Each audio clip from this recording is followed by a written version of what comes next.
बहुत दिनों से उसके इष्ट मित्र उसे कहते थे कि तुम हमारे साथ कहीं चलो, अपने बच्चों को लेकर चलो, लेकिन सेठ कहता इसके लिए काफी समय पड़ा है, अभी मुझे सिर्फ पैसा कमाना है। लेकिन एक दिन कुछ मित्रों ने बहुत जोर दिया कि 2 दिन की छुट्टियां हैं, हम खाटू श्याम जी के दरबार में जा रहे हैं, पूरे परिवार को साथ लेकर हमारे साथ चलो। और सेठ उनको ये बात मना नहीं कर पाया और बिना मन के वो उन परिवार वालों और इष्ट मित्रों के साथ खाटू के लिए रवाना हो गए। रास्ते भर वो अपने व्यापार की बातें करता रहा, उसे खाटू जाने की जरा भी इच्छा नहीं थी। लेकिन जब खाटू पहुंचा और बाबा श्याम के मंदिर में पहुंचा और जब बाबा से नजरें मिली, उसके होश उड़ गए। सेठ के परिवार वाले सारे दर्शन करके बाहर आ गए। वो सिर्फ 1 मिनट के लिए मंदिर में आया, लेकिन घंटों तक बाबा के दरबार में खड़ा रह गया। उसको होश नहीं रहा और वो बाबा की तरफ देख कर आंखें बंद करके आंसुओं की धार बहती रही और वो बाबा से मन ही मन बातें करता रहा। जब परिवार वालों ने उसे कहा कि अब चलना है, तो सेठ ने बाबा से कहा, प्रभु मुझे अब हर महीने 11 को अपने दरबार में बुलाओ। और ये कह करके वो बाबा के दरबार से वापस अपने घर को आ गया। 15 दिन बाद 11 आई। सेठ बहुत से लोगों को लेकर अपने साथ बाबा के दरबार में गया। ऐसे हर 11 को वो खाटू जाने लगा। लेकिन एक दिन जैसे ही वो सुबह 11 को घर से निकलने लगा, मुनीब ने कहा, सेठ जी कहाँ जा रहे हो? सेठ ने कहा, अरे मुनीब तुझे पता नहीं, आज 11 है, मुझे खाटू धाम जाना है। मुनीब ने कहा, सेठ जी आपको पता नहीं, आज बाहर के कुछ व्यापारी आने वाले हैं, लाखों का सौदा होने वाला है और वो व्यापारी आज रात को वापस इंडिया के बाहर चले जाएंगे। आपके पास तो मौका है, आप 11 की जगह मावस को खाटू चले जाना। सेठ के मन में ये आया कि हाँ, इसमें क्या फर्क पड़ता है, आज यहाँ व्यापार कर लेता हूँ, सौदा कर लेता हूँ, मैं खाटू मावस को चला जाऊंगा। और सेठ उस दिन खाटू नहीं जा पाया। 11 निकल गई, मावस आई, मावस को फिर कोई व्यापारी आ गया, उसके बाद फिर पूर्णिमा आई, फिर कोई व्यापारी आ गया और इसी तरह सेठ व्यापार में फिर उलझ गया। एक दिन रात को सेठ सोया तो उसके नींदों में उसे ऐसा आभास हुआ कि उसे कोई आवाज आ रही है और उसने बड़े ध्यान से सुना। उसे लगा खाटू वाले श्याम बाबा उसे कह रहे हैं, वाह सेठ, मैंने तो सोचा था कि मेरे दरबार में कोई बहुत बड़ा भोला भटका भगत आया है, लेकिन मुझे क्या पता था कि कोई भगत नहीं, एक सौदागर आया है और मुझसे सौदा करके चला गया। आज तू अपने घर में अपने व्यापार में खूब खुश है, तू वहीं पर खुश रहे। और ऐसा कहकर वो आवाज बंद हो गई। सेठ की आंखें खुली, उसके मन में ग्लानि हो गई। उसने सोचा कि मैं आज ही खाटू धाम जाऊंगा और वो जैसे ही खाटू के लिए निकला, रास्ते में एक्सीडेंट हो गया। सेठ की दोनों टांगे रह गई। अब सेठ अपने पैरों पर खड़ा नहीं हो पाया और उसके मन की मन में ही रह गई। सेठ बहुत तड़पता रहा। एक दिन सेठ अपने घर के दरवाजे पर बैठा, आंसू बहा रहा कि मेरा बुलावा क्यों नहीं आ रहा, मैंने इतनी बड़ी गलती करी, मुझे बाबा के दरबार से इतनी दूरी क्यों हो गई। इतने में उसके घर के सामने से एक डाकिया निकला। सेठ ने डाकिया को आवाज लगाई और कहा, ए डाकिया, तुम तो कलकत्ता, दिल्ली, बंबई भक्तों का संदेशा लेकर जाते हो, लोगों के चिट्ठियां पहुंचाते हो। आज मेरी एक चिट्ठी, मेरा एक संदेशा मेरे खाटू वाले श्याम बाबा के दरबार में क्या पहुंचा दोगे? डाकिया ने कहा, सेठ मैं तो आजकल खाली रहता हूँ, जब से इंटरनेट का जमाना आया है लोग ईमेल पर ही चैटिंग कर लेते हैं, बताओ तुम्हारा क्या संदेशा है और कहाँ पहुंचाना है। और ऐसे डाकिया ने सेठ से कहा और सेठ ने डाकिया से कहा।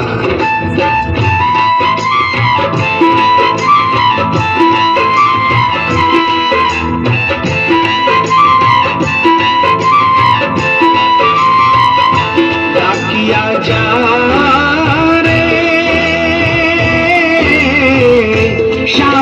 संदेशो दीजे, शाम ने जाए तो कह दीजे, भगत थार दर्शन में तरसे,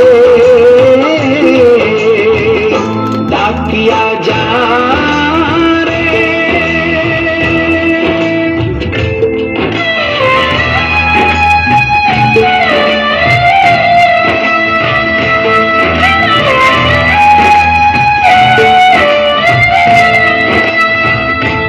ने कहा, सेठ आप आपका संदेशा तो मैं पहुंचा दूंगा, लेकिन मुझे ये तो बताओ कि आपका संदेशा पहुंचाना क्या है। जहां मुझे संदेशा पहुंचाना है वहां का ठिकाना क्या है। और डाकिया ने कहा,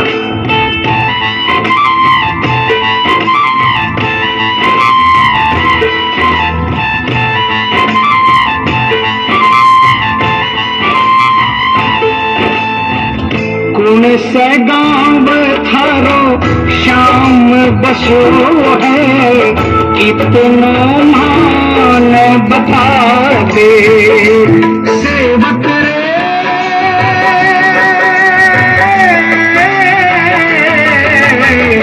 घर तेरे पास है कोई निशानी, माने तू दिखला दे। कैया जानूंगा पीछा मैं हूँ छोरा वाले जान, कैया जानूंगा पीछा मैं हूँ छोरा वाले जान। कैया शाम शुभ से मिलन बाकिया जा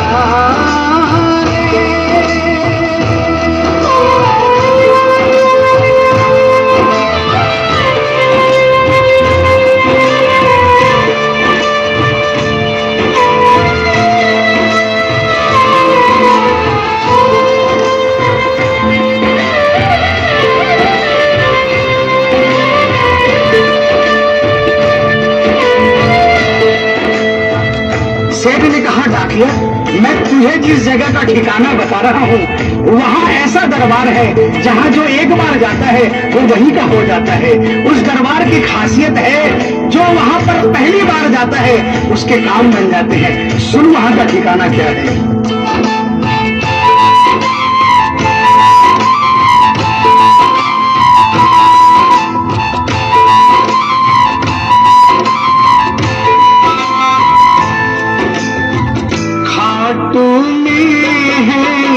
श्याम जी को मंदिर शिखर ध्वजा लहरावे।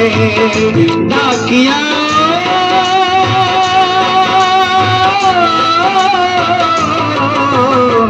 जोड़ी पर हनुमान विराजे, सेवक चवर ढुलावे। बाके नौबत बाजे बार गूंजे हरदम जय जयकार, बाके नौबत बाजे बार गूंजे हरदम जय जयकार। सज धज बैठो है श्याम सजन, डाकिया जा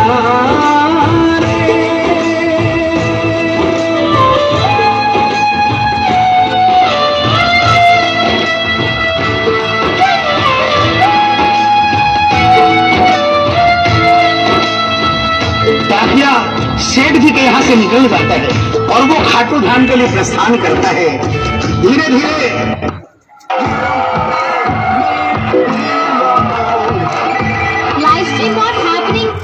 वो खाटू पहुँचता है और खाटू पहुँचकर बाबा के मंदिर का पता करता है और मंदिर के नीचे पहुँचकर वो पहले प्रणाम करता है और बाबा के मंदिर की 13 सीढ़ी चढ़ता है। और वो बाबा के सामने पहुंचकर बाबा की तरफ नहीं देखता, पहले अपने झोले में से वो सेठ की चिट्ठी निकालता है और चिट्ठी निकाल के पढ़ने लगता है।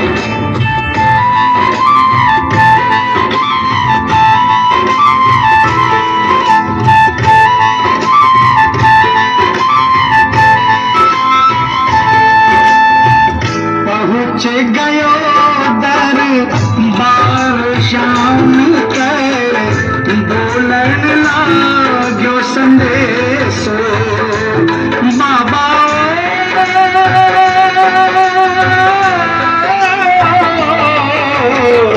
बन बैठो कद श्याम दीवानो, कुछ ना रहो अंदेशो। आखड़ लाशों पर सीधा चैया सावन की फुहार, आखड़ लाशों पर सीधा जैया सावन की फुहार। देख सावरिया बोलो यह वचन,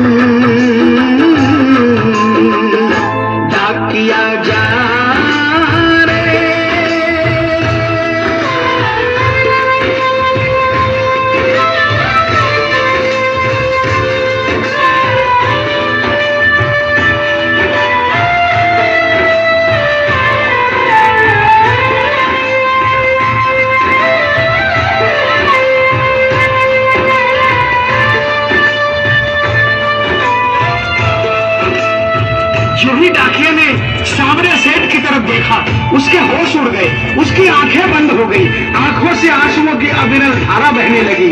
उसको ऐसा महसूस हुआ सपने में जैसे कि कोई श्याम प्रभु सिंहासन से उतर कर आ गए। उसे अपने गले से लगा लिया और डाकिया से कहा, कैसे हो डाकिया? डाकिया प्रभु के चरणों में गिर गया, कहा, प्रभु आज मैं धन्य हो गया, इतने वर्षों तक आपके दरबार नहीं पहुंचा, आज सेठ जी के कारण मैं आपके दरबार में पहुंच गया, अब मुझ पर इतनी कृपा कर दो, मुझे अपनी शरण में रख लो। लेकिन बाबा ने कहा, नहीं बेटा, मैं तुझे अपनी शरण में रखूंगा, लेकिन अभी तुझे मेरा एक छोटा सा काम करना है। जिस सेठ ने तुझे ये संदेशा देकर भेजा है, अगर उसके पास मेरा जवाब नहीं गया तो वहां जीते जी मर जाएगा। तू मेरा एक छोटा सा काम कर दे, वापसी संदेशा तू उस सेठ को जाकर दे दे। और बाबा ने कहा,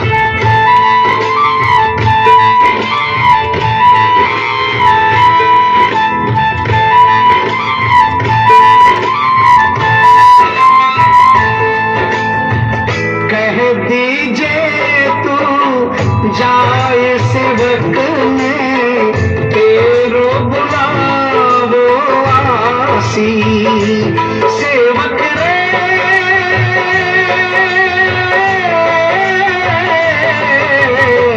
सबकी आस उड़ाऊं तो तू कैया रह पासी, तेरी सारी जानू बात पूरी करशूं मन की आस, तेरी सारी जानू बात पूरी करशूं मन की आस, पर बढ़ा मेरे कानी कदम जाकिया जा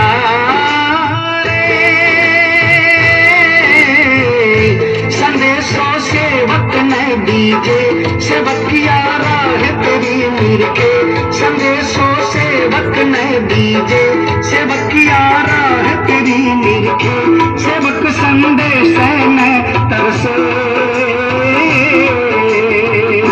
डाकिया जा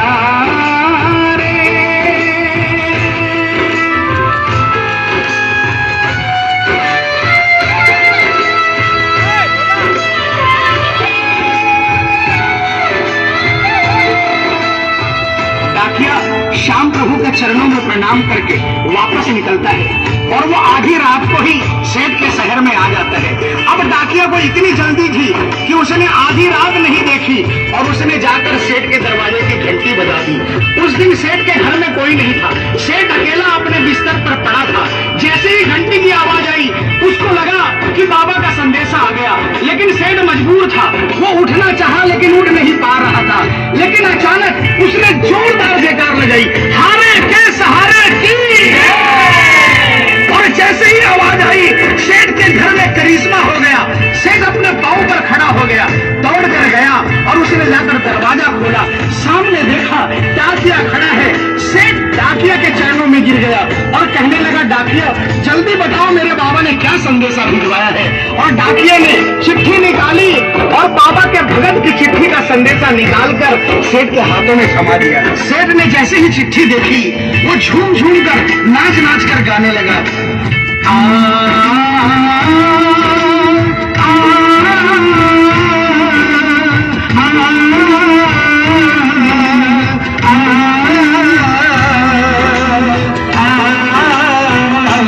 चिट्ठी आई है, आई है, चिट्ठी आई है, चिट्ठी आई है, आई है, चिट्ठी आई है, चिट्ठी आई है, खाटू से चिट्ठी आई है। बड़े दिनों के बाद मेरे श्याम धनी को आज, अरे बड़े दिनों के बाद मेरे श्याम धनी को आज भगत की याद सताई है। चिट्ठी आई है, आई है, चिट्ठी आई है, ओ चिट्ठी आई है, आई है, चिट्ठी आई है। सेठ ने वो चिट्ठी वापस डाकिया को थमा दी और कहा, डाकिया आप तो स्वयं बाबा से मिलकर आए हो, इसलिए बाबा का संदेशा अपने मुखारबिंद से मुझे सुनाओ।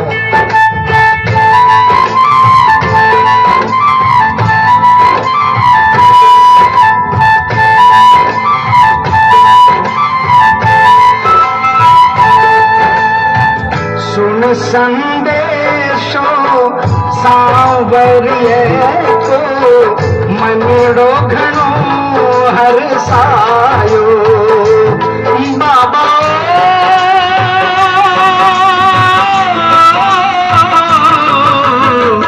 बंध गया पाँव में घूघरिया सा मन को मोरियो गायो मारो शाम बड़ो दिलदार हो जाओ ले वन में तैयार मारो श्याम बड़ो दिलदार हो जाओ ले वन में तैयार महिमा गावे है कमल किशन क्या किया जाए। आप सभी श्याम प्रेमियों से जो कभी खाटू नहीं गए, जिन्होंने बाबा का नाम सुना है और जिन्होंने नहीं सुना, उन सबसे निवेदन जो कभी खाटू नहीं गए वो एक बार हमारे बाबा श्याम के दरबार में पहुंचिए। ये वो दरबार है जहां हारे हुए को जीत मिलती है, जहां लोग हार कर आते हैं लेकिन हार कर वापस नहीं जाते, जहां हर हारे का सहारा होता है, चाहे कैसा भी कोई क्यों ना आता हो, बाबा श्याम हर आने वाले को गले लगाता है, उसको काम पूर्ण करता है और उसे खुशहाल करके अपने घर को भेजता है। बोल खाटू नरेश की।